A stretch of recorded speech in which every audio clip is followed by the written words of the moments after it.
And so I have a very high value of persistence. I really do believe that freedom is frustrating. I also believe it's very, very dangerous to protect a free society.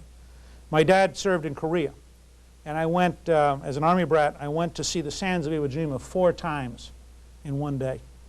And if you ever see the movie, it's John Wayne as a Marine drill sergeant, and he's very lonely and he's very tough because he's having to do to these young people what they have to do to learn to survive on a battlefield. And at the end of the movie, he gets killed. And I think it absolutely imprinted on me the idea that you've got to be prepared to sacrifice everything for your country if your country is going to survive. And part of what I see public life as being about is the survival of your country. We then lived in Fort Riley. And I didn't even think about it until I was preparing this class. But the people who taught me, I was 9 or 10 years of age, and I was hanging around with my dad and his friends. The people who taught me about life had served in World War II in Korea. They believe there's a term, hard training, easy mission. Easy training, hard mission. I would argue that's what's wrong with modern schools for the poor. Schools need to be tough so life gets easy. When schools are easy, life is tough.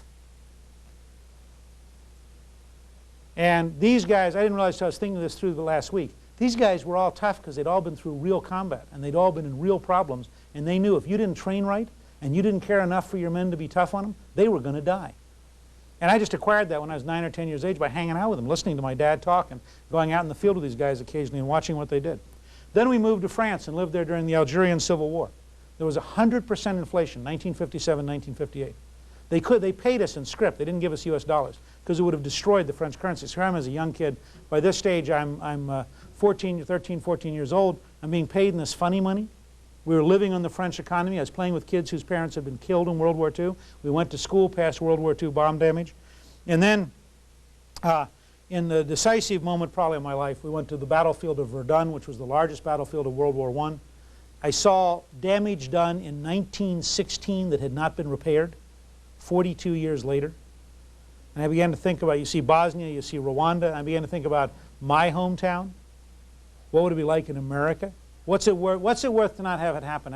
I was once asked by Edward Teller, the father of the hydrogen bomb, how hard would I work for my family to survive after a nuclear war? It's a good question to ask yourself. The nuclear war occurs. How hard would you work to survive? And I said, you do everything. He said, fine. Doesn't it make more sense to do it now so it doesn't occur? And it just, for some reason, got right. I mean, it penetrated me totally because it was the only morally correct answer. In the same way, we faced, I think in the spring of 1958, the concept of the death of civilization.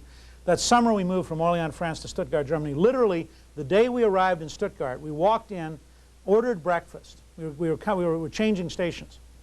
My dad picked up the morning Stars and Stripes. The United States Army and Marines had landed in Lebanon.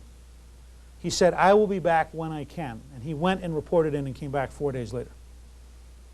I mean, to me, this was all real.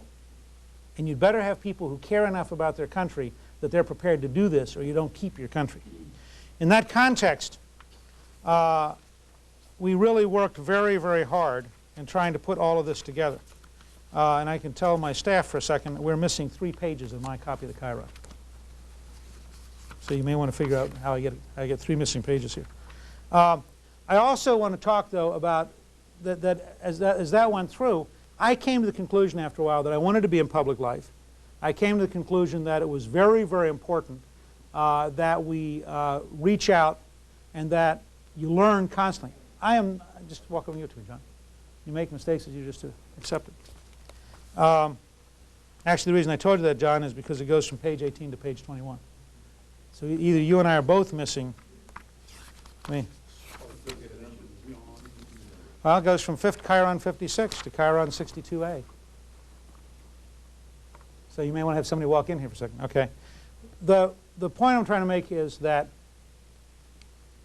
when I started out, I found myself growing based on my understanding of my mission in life.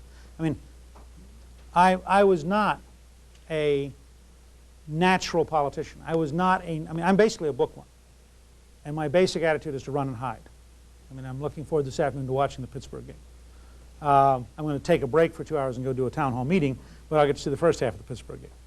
But I had to learn the skills and the habits necessary to do the things that were required because I really believe the country is at stake. Not in a Republican-Democrat sense, but in a historic sense, that civilizations die. And that every generation has to arouse some people who try to make sure that they understand what it takes to not die. So what I'm going to share with you in these 10 sessions is literally 36 years of work at this question. Now, in that context, I think that you also should know that I've raised 2 children, Kathy and Jackie Sue. There are a lot of lessons of life of raising children. I stayed home with my older daughter for a while, and my wife worked, and then I went to night school. And we had so I had a fairly amount of intimate relationship with my oldest daughter when she was very young. And it's an interesting experience looking backward. It both means that we're very bonded, but males also react differently than females. I mean, at one point, my oldest daughter was spitting her pee back out. You know, you put it in, and she'd dribble it out. I got frustrated, so I just put it on top of her head. And she sat there and just stared at me. This created a certain trauma, which we still live through. I also, I have to say, I learned a lot, and I changed a lot about being female in the modern world from both my 2 daughters and from Marianne. And because I'd grown up in an Army environment that was very male-dominated and was very different. And so that was very, for me, very different. We also, part of what I mean by life is hard, both Marianne and I have each lost our best friend. She lost her best friend about 5 years ago to liver cancer, and I lost my best friend 2 years ago, Jim Tilton, who I'd known since high school, to pancreatic cancer. And so, I mean, I think we've been through part of this, and we speak from some background. Now, in that context, given those biases, I want to work a lot at empowering you as an individual. I think this is a very, very important part of where we're going and what we're doing.